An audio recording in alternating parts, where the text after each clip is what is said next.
महाराज प्रियव्रत के कार्य परीक्षित महाराज ने शुकदेव गोस्वामी से पूछा, हे महान ऋषि, स्वयंभुव मनु के दूसरे पुत्र राजा प्रियव्रत, जो भगवान के एक महान आत्म साक्षात्कार भक्त थे, गृहस्थ जीवन में क्यों रहे, जो कि बंधन का मूल कारण है? कर्म, फलदायी गतिविधियों, और जो हारता है मानव जीवन का मिशन। शुकदेव गोस्वामी ने आगे कहा, मेरे प्रिय राजा, राजकुमार प्रियव्रत एक महान भक्त थे, क्योंकि उन्होंने अपने आध्यात्मिक गुरु नारद के चरण कमलों की खोज की और इस प्रकार पालौकिक ज्ञान में सर्वोच्च पूर्णता प्राप्त की। उन्नत ज्ञान के साथ वे हमेशा आध्यात्मिक विषयों पर चर्चा में लगे रहते थे और अपना ध्यान किसी और चीज पर नहीं लगाते थे।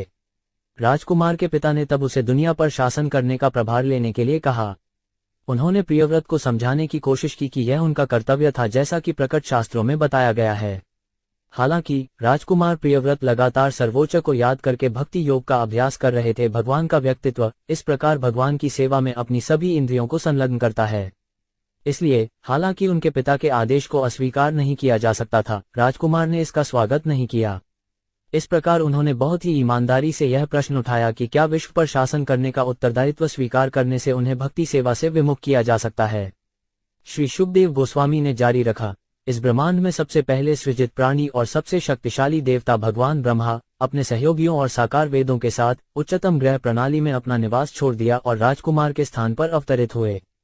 प्रियव्रत की साधना। मेरे प्रिय राजा परीक्षित, क्योंकि भगवान ब्रह्मा अंत में सत्यलोक से भूलोक तक अवतरित हुए थे, नारद मुनि, राजकुमार प्रियव्रत और स्वयंभुव मनु वैदिक शिष्टाचार के अनुसार उन्हें पूजा की वस्तुओं की पेशकश करने और उच्च योग्य भाषा में उनकी प्रशंसा करने के लिए आगे आए। उस समय इस ब्रह्मांड के मूल व्यक्ति भगवान ब्रह्मा को प्रियव्रत पर दया आई और उन्हें मुस्कुराते हुए चेहरे से देखते हुए उनसे इस प्रकार कहा।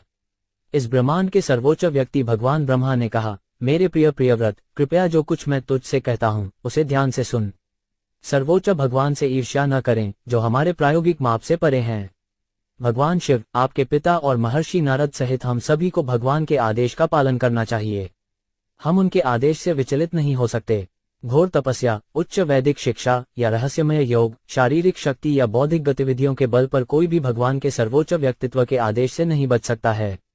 मेरे प्रिय प्रियव्रत, भगवान के परम व्यक्तित्व के आदेश से सभी जीवित हैं। जीव जन्म और मृत्यु, गतिविधि, शोक, भ्रम, भविष्य के खतरों के डर और सुख और संकट के लिए विभिन्न प्रकार के शरीर स्वीकार करते हैं। मेरे प्रिय लड़के, हम सभी अपने गुणों और कर्म के अनुसार वर्णाश्रम के विभाजन के लिए वैदिक आदेशों से बंधे हैं। इन विभाजनों से बचना मुश्किल है, क्योंकि ये वैज्ञानिक रूप से व्यवस्थित हैं। इसलिए हमें वर्णाश्रम धर्म के अपने कर्तव्यों का पालन करना चाहिए, जैसे बैल को अपनी नाक में बंधी रस्सियों पर खींचने वाले चालक की दिशा के अनुसार चलने के लिए बाध्य किया जाता है। हालांकि गृहस्थ जीवन भी नुकसान नहीं पहुंचा सकता है। एक आत्मसंतुष्ट विद्वान व्यक्ति जिसने अपनी इंद्रियों पर विजय प्राप्त कर ली है, जो गृहस्थ जीवन में स्थित है और जो व्यवस्थित रूप से अपने मन और 5 इंद्रियों को जीत लेता है, वह अपने किले में एक राजा की तरह है जो अपने शक्तिशाली शत्रुओं पर विजय प्राप्त करता है।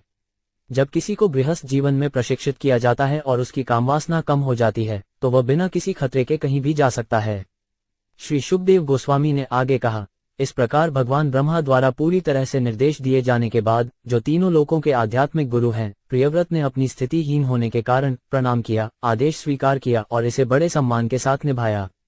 स्वयंभुव मनु ने भगवान ब्रह्मा की सहायता से इस प्रकार अपनी इच्छाओं को पूरा किया। महान ऋषि नारद की अनुमति से उन्होंने अपने बेटे को ब्रह्मांड के सभी ग्रहों को बनाए रखने और उनकी रक्षा करने की सरकारी जिम्मेदारी सौंपी। इस प्रकार उन्होंने भौतिक इच्छाओं के सबसे खतरनाक जहरीले सागर से राहत प्राप्त की। भगवान के परम व्यक्तित्व के आदेश का पालन करते हुए महाराज प्रियव्रत पूरी तरह से सांसारिक मामलों में लगे हुए थे, फिर भी उन्होंने हमेशा भगवान के चरण कमलों के बारे में सोचा, जो सभी से मुक्ति का कारण है, भौतिक लगाव। यद्यपि प्रियव्रत महाराज सभी भौतिक कल्मश से पूरी तरह से मुक्त थे, उन्होंने केवल अपने वरिष्ठों के आदेशों का सम्मान करने के लिए भौतिक संसार पर शासन किया। तत्पश्चात महाराज प्रियव्रत ने विश्वकर्मा नामक प्रजापति की पुत्री बर्हिष्मति से विवाह किया। उससे उसके सौंदर्य, चरित्र, उदारता और अन्य गुणों में अपने समान 10 पुत्र उत्पन्न हुए। उन्हें एक पुत्री भी हुई, जो सबसे छोटी थी, जिसका नाम ऊर्जस्वती रखा गया। वह अपनी पत्नी बर्हिष्मति से बहुत प्रेम करता था और दिनों की वृद्धि के साथ उनका आदान प्रदान होता था। वैवाहिक प्रेम भी बढ़ा। रानी बर्हिष्मति ने जैसे ही अपने कपड़े पहने, चलती, उठती, मुस्कुराती, हंसती और इधर उधर देखती, अपने स्त्रैण व्यवहार से उसकी शक्ति बढ़ा दी। इस प्रकार यद्यपि वे एक महान आत्मा थे, वे अपनी पत्नी के स्त्रैण आचरण में खोए हुए दिखाई दिए। उन्होंने उसके साथ एक सामान्य व्यक्ति की तरह ही व्यवहार किया, लेकिन वास्तव में वो एक महान आत्मा थे। राजा प्रियव्रत ब्रह्मांड पर इतने उत्कृष्ट शासन करते हुए एक बार सबसे शक्तिशाली सूर्यदेव की परिक्रमा से असंतुष्ट हो गए। अपने रथ पर सुमेरु पर्वत की परिक्रमा करते हुए सूर्य देवता आसपास के सभी ग्रह मंडलों को प्रकाशित करते हैं। हालांकि जब सूर्य पहाड़ी के उत्तरी भाग में होता है, दक्षिण को कम रोशनी मिलती है, और जब सूर्य दक्षिण में होता है तो उत्तर को कम रोशनी मिलती है। राजा प्रियव्रत को यह स्थिति नापसंद थी और इसलिए उन्होंने ब्रह्मांड के उस हिस्से में दिन का प्रकाश बनाने का फैसला किया जहां रात थी। उन्होंने एक शानदार रथ पर सूर्य देवता की परिक्रमा की और इस तरह अपनी इच्छा पूरी की।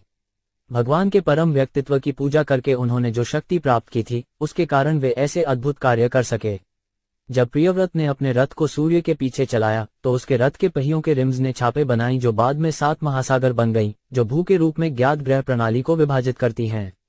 मंडल 7 द्वीपों में 7 महासागरों में क्रमशः खारा पानी, गन्ने का रस, शराब, घी, दूध, इमल्सिफाइड दही और मीठा पीने का पानी होता है। सभी द्वीप पूरी तरह से इन महासागरों से घिरे हुए हैं और प्रत्येक महासागर अपने चारों ओर के द्वीप की चौड़ाई के बराबर है। रानी बृहस्पति के पति महाराज प्रियव्रत ने अपने संबंधित पुत्रों को इन द्वीपों पर संप्रभुता प्रदान की। इस प्रकार वे सब अपने पिता की आज्ञा से राजा बने। राजा प्रियव्रत ने तब अपनी पुत्री ऊर्जस्वती का विवाह शुक्राचार्य से कर दिया, जिससे उनकी देवयानी नाम की एक पुत्री हुई।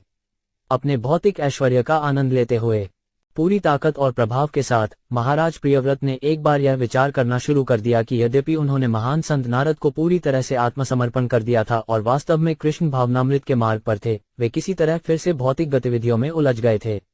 इस प्रकार उसका मन अब अशांत हो गया और वह त्याग की भावना से बोलने लगा। इस प्रकार राजा ने अपनी आलोचना शुरू कर दी। हाय, मैं अपनी इंद्रिय तृप्ति के कारण कितना निंदित हो गया हूँ। मैं अब भौतिक भोग में पड़ गया हूँ, जो कि एक ढके हुए कुएं के समान है।